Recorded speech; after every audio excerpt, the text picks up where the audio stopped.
Isang magandang tanghali po sa inyong lahat. Ang Pinagdanlayan Rural Improvement Club Multipurpose Cooperative po ay nagsimula bilang isang asosasyon ng mga kababaihan noong 1986.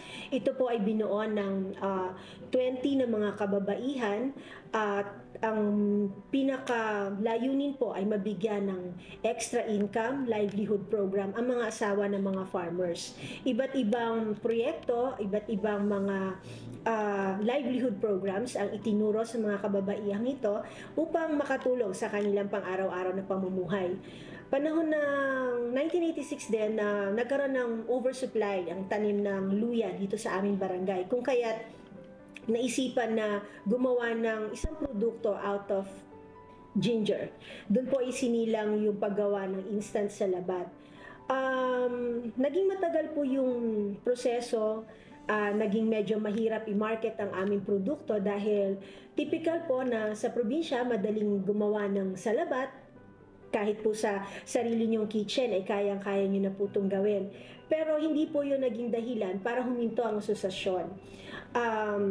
Dumating po sa panahon na sa tulong ng iba't ibang ahensya ng gobyerno, nabigyan ng suporta ang paggawa ng ginger brew. At dumating po dun sa panahon na June 16, 2000 na tinanggap ng asosasyon ang hamon na ito ay gawing isang kooperatiba. Dahil nga po meron ng naumpisahan na produktong instant salabat, ito pong iba't ibang ahensya ng gobyerno tulad po ng DOST, DTI, DA at ng DAR, sila po ang mga tumulong upang mas mapalawig pa ang market ng aming produkto. Ang DAR po, ang Department of Agrarian Reform, ang tumulong po sa kooperatiba sa pamamagitan po ng capacitating ang human resources namin sa pamamagitan po ng mga trainings and seminars na ipinagkaloob sa amin upang mas matutunan po. Unang-una na po ang pagmamanage ng kooperatiba, kung ano po ang mga dapat na gawin dahil kami po ay mag-i-engage sa isang food processing, kung paano din po matulungan ang mga miyembro na mas mapaunlad pa ang kanilang mga pamumuhay. Dahil din po sa DAR, kami po, nung panahon na yon ay nag-umpisa na rin pong gumawa ng isa pang produkto which is yung peanut brittle. So, naging matagal po ang proseso tulad ng mga ibang delicacies na ginagawa para magkaroon ng exact formulation para sa paggawa ng peanut brittle. Dumating po sa panahon na na-perfect na ito at naibenta sa merkado. Sa pamamagitan po ng DAR through the VILFED project, kami po ay napagkalooban ng isang facility po para po sa paggawa ng peanut brittle.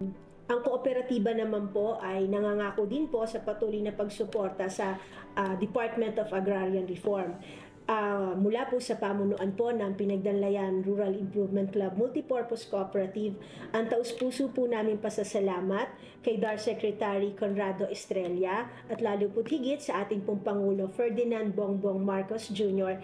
sa dahilan pong kayo po ang nagsisilbing mga susi upang patuloy pong matulungan ang mga magsasaka, patuloy pong mapaunlad ang pamumuhay ng bawat isa through the livelihood projects na ipinagkakaloob niyo po sa amin, sa mga kooperatibang inyo pong sinusuportahan at makakaasa po kayo na aalagaan po namin kung ano man po ang mga ibinibigay po ninyo at ipinagkakaloob ng mga proyekto sa aming mga kooperatiba.